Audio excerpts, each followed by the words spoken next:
औज़ुबिल्लाहि मिनश्शैतानिर्रजीम बिस्मिल्लाहिर्रहमानिर्रहीम क़ाल अल्लाहु तबारक व तआला फ़िल कलामिल मजीद वल फ़ुरक़ानिल हमीद मन युतीइर रसूल फ़क़द अता अल्लाह सदक़ल्लाहुल अज़ीम इन्नल्लाहा व मलाइकतहु युसल्लूना अलन नबी या अय्युहल्लज़ीना आमनू सल्लु अलैहि व सल्लिमू तस्लीमा अल्लाहुम्मा सल्लि अला सय्यिदिना मुहम्मदिन व अला आलि सय्यिदिना मुहम्मदिन व बारिक व सल्लिम सल्लि अलैहि।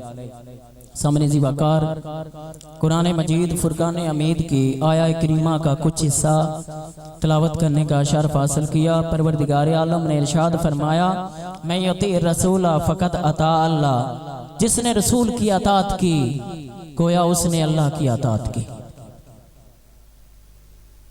अतात उसकी होती है जिसके साथ बंदा मोहब्बत करता है, हुक्म उसी का मानता है, बात उसी की सुनता है जिससे बंदा मोहब्बत करता है।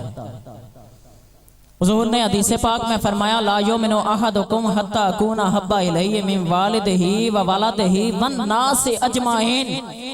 तुम मैं उस वक्त तक कोई मोमिन नहीं हो सकता यहाँ तक कि अपनी औलाद, अपने वालिदैन, तमाम लोगों से ज्यादा मुझसे मोहब्बत ना रखे। पता ये चला कि मोहब्बत मुस्तफ़ा सल्लल्लाहु अलैहि वसल्लम असल ईमान की रूह है। हमने नमाज से पूछा, बता तेरी रूह क्या है? नमाज ने कहा ईमान। रोजे से पूछा, बता तेरी रूह क्या है? रोजे ने कहा ईमान। हज से पूछा, बता तेरी रूह क्या है? हज ने कहा ईमान। ज़कात से पूछा, बता तेरी रूह क्या है? ज़कात ने कहा ईमान। जब ईमान से पूछा, बता तेरी रूह क्या है? ईमान ने कहा मोहब्बत मुस्तफ़ा सल्लल्लाहु अलैहि वसल्लम। हुजूर की बारगाह में एक अराबी आया, अर्ज करने लगा, या रसूल अल्लाह सल्लल्लाहु अलैहि वसल्लम, आप मुझे ये बताएं क़यामत कब आएगी? तूने फरमाया, क़यामत के लिए तूने क्या तोशा तैयार कर रखा है? अर्ज करने लगा, या रसूल अल्लाह सल्लल्लाहु अलैहि वसल्लम, ना मैंने इतनी नमाजें पढ़ी हैं, ना मैंने इतने रोजे रखे, ना मैंने हज किए, ना मैंने ज़कातें दी, एक अमल है मेरे पास। हुजूर ने फरमाया, बता कौन सा अमल है? अर्ज करता है, मैं अल्लाह और उसके रसूल से मोहब्बत रखता हूँ। हुजूर ने फरमाया, सुन लो, जो भी जिससे मोहब्बत रखेगा उसका अशर उसके साथ होगा। रबिया बिन काब हुजूर के प्यारे साहबी, हुजूर को वुजू करवाया करते थे। एक दिन वुजू करवा रहे हैं, सरकार ने जोशे रहमत में आके फरमाया, रबिया मांग क्या मांगता है? कुर्बान जाए साहबे रसूल पर। अर्ज की, या रसूल अल्लाह, मुझे दुनिया के जाहो जलाल की कोई जरूरत नहीं है, दुनिया की किसी चीज की जरूरत नहीं। या रसूल अल्लाह, मैं जन्नत में आपका पड़ोस चाहता हूँ। हुजूर ने फरमाया, सुन लो, जो भी जिससे मोहब्बत रखेगा उसका अशर उसी के साथ होगा। लेकिन तारीख इस्लाम को खोलें, तारीख कुछ और बताती है। अरे वो लोग और थे जिन्होंने अल्लाह और उसके रसूल से मोहब्बत की है, ना उन्होंने जान की परवाह की, ना ही माल की परवाह की, ना ही औलाद की परवाह की। सैयदना सिद्दीक़ अकबर रज़ियल्लाहु ताला अन्हु ग़ज़वा बदर में लड़ाई के बाद आपका बेटा अब्दुर्रहमान था उस जंग में, ग़ज़वा बदर में। एक दिन अब्दुर्रहमान अपने वालिद सैयदना सिद्दीक़ अकबर रज़ियल्लाहु ताला अन्हु को अर्ज करता है कि अब्बा जान, ग़ज़वा बदर में आप मेरी तलवार के आगे कितनी दफा आए हैं, मैंने बाप समझ के छोड़ दिया है।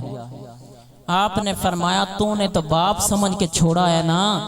कसम है उस जात की जिसके कब्जा कुदरत में मेरी जान है, अगर मेरी तलवार के आगे तू आ जाता, मैं बेटा हरगिज़ ना समझता, मैं मुस्तफ़ा का गुस्ताख समझ के तेरी गर्दन उड़ा देता।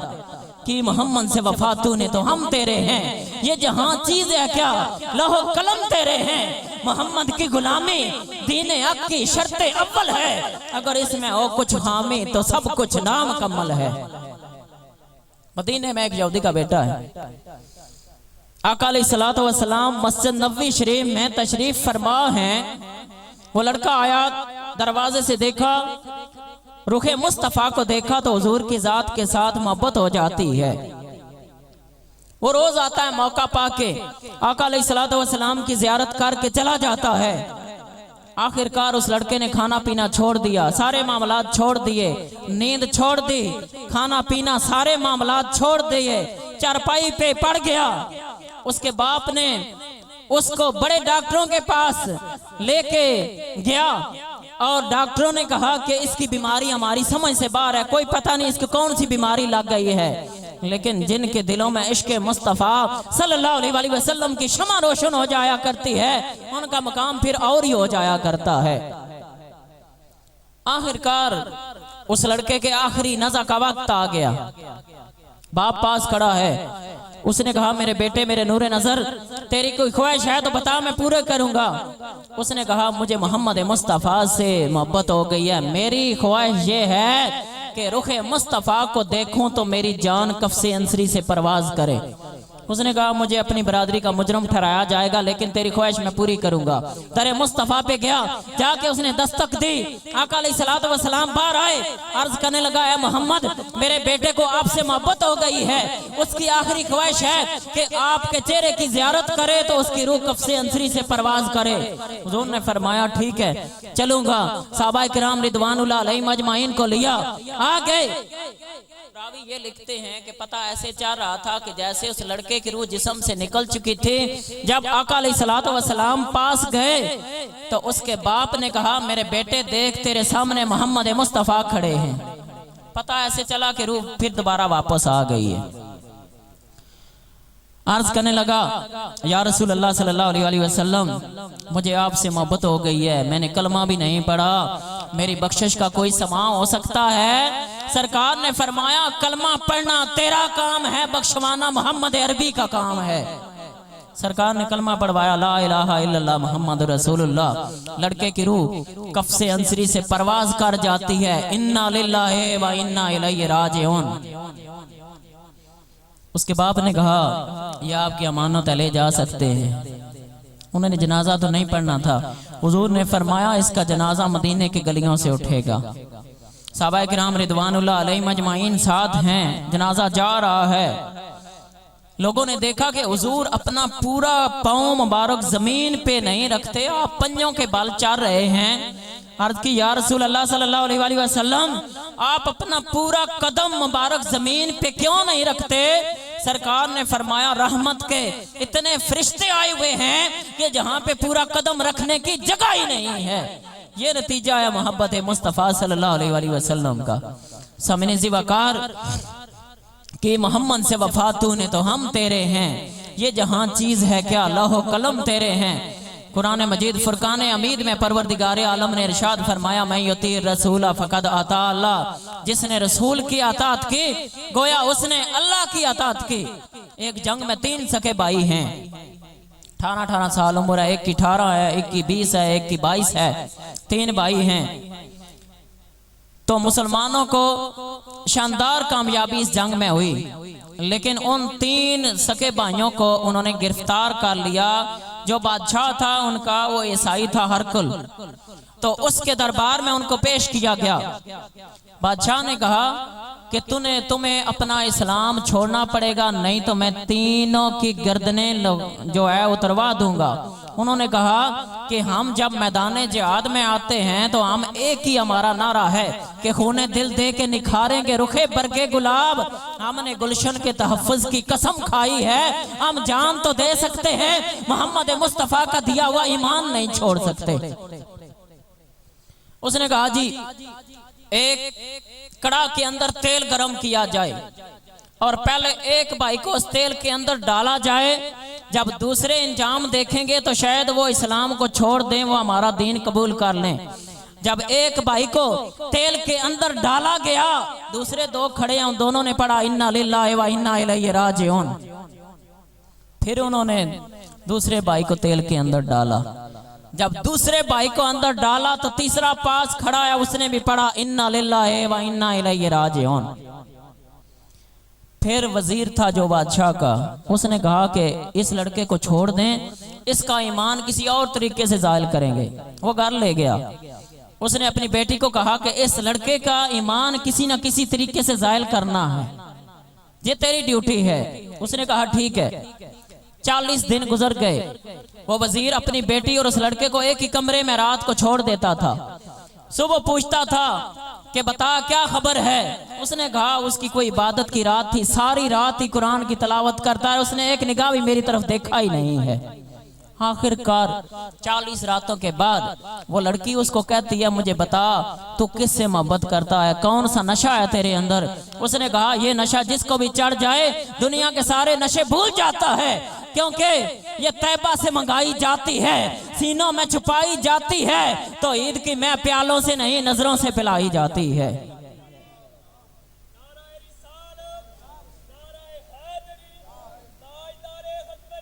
जिंदाबाद। इश्क मुस्तफ़ा की शमा जिनके सीनों में रोशन हो जाया करती है, वो लोग दुनिया की किसी चीज की तरफ तवज्जो नहीं देते। उसने कहा, फिर मुझे भी अपने इस्लाम में दाखिल कर लो। लड़के ने कहा कि पढ़ो ला इलाहा इल्लल्लाह मोहम्मद रसूलुल्लाह। लड़की ने कलमा पढ़ लिया, काम और हो गया। फिर उसने कहा, अब हमारा रहना यहाँ पे मुश्किल है। लड़की ने 2 घोड़े लिए, एक घोड़े पे लड़के को सवार किया, दूसरे पे खुद सवार हो गई और वहां से सफर करना शुरू कर दिया। रात का वक्त था। जब फजर की नमाज का वक्त आया तो लड़के ने कहा, घोड़े रोकते हैं, नमाज पढ़ लेते हैं। तो नमाज पढ़ने के लिए जब घोड़ों से उतरे तो पीछे पता चल रहा था कोई काफिला आ रहा है।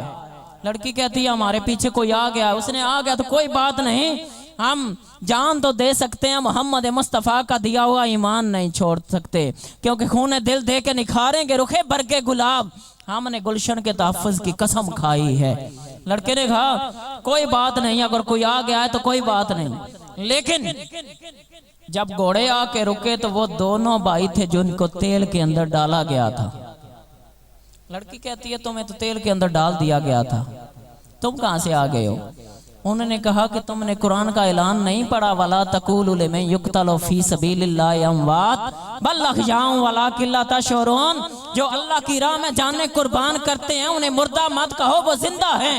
बल अहयाउन वलाकिन ला तशऊरून, तुम उनकी जिंदगी में कोई शऊर नहीं रखते, कोई समझ नहीं रखते। तो फिर उन दोनों भाइयों ने आके उस लड़की का और फिर लड़के का निकाह करवा दिया और फिर अपने मकाम पे चले गए। ये है नतीजा मोहब्बत मुस्तफ़ा सल्लल्लाहु अलैहि वसल्लम का कि मोहम्मद से वफा तूने तो हम तेरे हैं। ये जहां चीज है क्या, लौह कलम तेरे हैं और मोहम्मद की गुलामी दीन हक की शर्त अव्वल है। अगर इसमें हो कुछ खामी तो सब कुछ नामुकम्मल है। समझने जी वकार कुरान ये भी इरशाद फरमाता है, लक़द कान लकुम फी रसूलिल्लाहि उस्वतुन हसना। रसूल करीम सल्लल्लाहु अलैहि वसल्लम की जात तुम्हारे लिए बेहतरीन उसवा है, बेहतरीन नमूना है। जैसे मेरा मुस्तफ़ा चलता है ऐसे चलो, जैसे बैठता है ऐसे बैठो, जैसे खाता है ऐसे खाओ, जैसे गुफ्तगू करता है ऐसे गुफ्तगू करते हो। तो जो जो अमल मेरा मुस्तफ़ा करता जाए तुम वो करते जाओ, फिर तुम्हारी दुनिया भी कामयाब, तुम्हारी आखिरत भी कामयाब है। समझे जी वकार। मैं आखिरी बात जहां पे इख्तिताम पे लेके जा रहा हूं, दावत फिक्र ये है कि दुनिया दारुल फना है और अगली जो कब्र वाली जिंदगी है वो दारुल बका है। हमने दारुल फना से दारुल बका की तरफ सफर करना है। इसलिए अल्लाह ने कुरान मजीद फुरकान हमीद में 29वें पारे की पहली सूरा है, सूरा मुल्क, इरशाद फरमाया, अल्लाह जी खलकल मौत वल हयात लियब्लुवकुम अय्युकुम अहसनु अमला। मैंने मौत और जिंदगी को पैदा किया इसलिए, परखने के लिए, अय्युकुम अहसनु अमला, कि कौन मेरी बारगाह में अच्छे अमाल लेके आता है। हमें जिंदगी इसलिए अल्लाह ने नहीं दी कि हम ऐश इशरत में इसको गुजारें या अपने मामलात में गुजारें। जिंदगी अल्लाह ने मौत की तैयारी के लिए अता फरमाई है।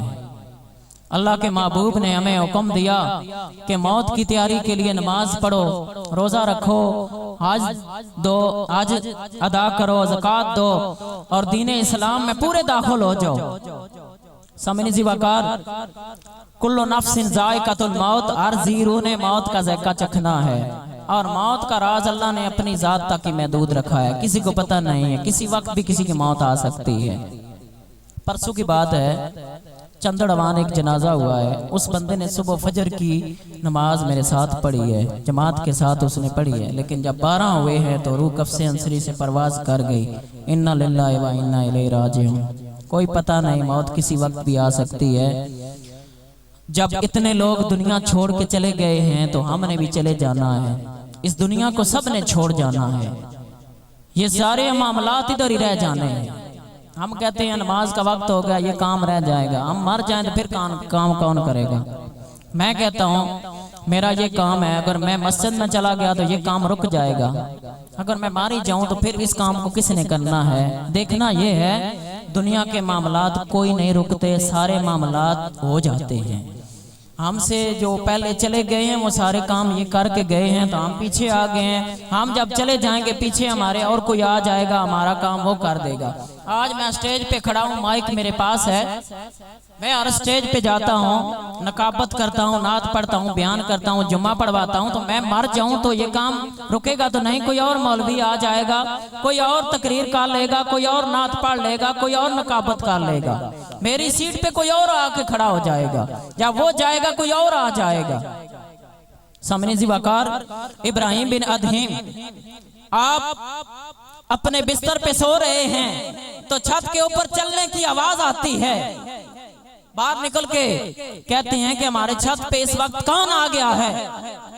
आवाज देने वाले ने आवाज दी कि मैं एक गरीब आदमी हूँ, मेरा ऊंट गुम हो गया है तो मैं ऊंट तलाश कर रहा हूँ। उसने कहा पागल बेवकूफ, तुम्हें नहीं पता ऊंट छतों से मिलते हैं या जंगलों में होते हैं। उसने कहा जनाब अगर ऊंट छत से नहीं मिल सकता तो रेशमी मखमल के बिस्तर पर खुदा भी नहीं मिल सकता। सारी रात परेशान सोए नहीं, सुबह हुई बादशाह का दरबार लग गया, एक शख्स आ गया। उसने कहा बादशाह सलामत, इस रेस्ट हाउस में मैंने कुछ दिन यहाँ पे रुकना है। बादशाह ने कहा ये तो अवाने सल्तनत है, यहाँ पे तो बादशाह का दरबार लगता है, ये रेस्ट हाउस तो नहीं है। उसने कहा बादशाह सलामत मुझे ये बताओ तुमसे पहले कौन था यहाँ पे। बादशाह ने कहा मेरा बाप। पूछा उससे पहले, कहा उसका बाप। कहा तुम्हारे बाद कौन होगा। मेरा बेटा। पूछा उसके बाद, कहा उसका बेटा। उसने कहा जनाब यहाँ पे लोगों का आना जाना रहे, ये मकाम एक जगह पे नहीं रहता बंदे का, इसको रेस्ट हाउस ही कहते हैं कि कोई आता है कोई जाता है, कोई अपना रंग दिखाता है, साकी की नवाजिश जारी है, मेहमान बदलते रहते हैं। साकी की नवाजिश जारी है, मेहमान बदलते रहते हैं। समझने जी वकार दावते फिक्र ये है नमाज की फिक्र करें, अपनी नमाज की तैयारी करें, नमाज पढ़ा करें, मस्जिद में जाया करें। कल कब्र में जाके हमारे ऊपर ये सवाल होने हैं। एक मौलवी साहब बड़ी तकरीर कर रहे थे सुरीली आवाज में, एक बुजुर्ग महफिल में आ गए। उन्होंने कहा मौलवी साहब लोगों को बस लंबी चौड़ी तकरीर ना करें, इनको बस एक ही बात बताएं कि कब्र में जाके तुम्हारे ऊपर 3 सवाल होने हैं, उन 3 सवालों के जवाब याद कर लो। जिसने जवाब याद कर लिए उसकी दुनिया भी कामयाब है, उसकी आखिरत भी कामयाब है। अल्लाह रब्बुल आलमीन की बारगाह में दुआ है अल्लाह ताला सबको नमाज पाबंदी के साथ अदा करने की तौफीक अता फरमाए, कुरान पाक की तिलावत पाबंदी से करने की तौफीक अता फरमाए। हमारे भाई जो दुनिया से चले गए हैं मोहतरम राजा रियाज साहब, अल्लाह ताला कब्र पे करोड़ रहमतों और बरकतों का नुज़ूल अता फरमाए। व मा अलैना इल्लल बलाग।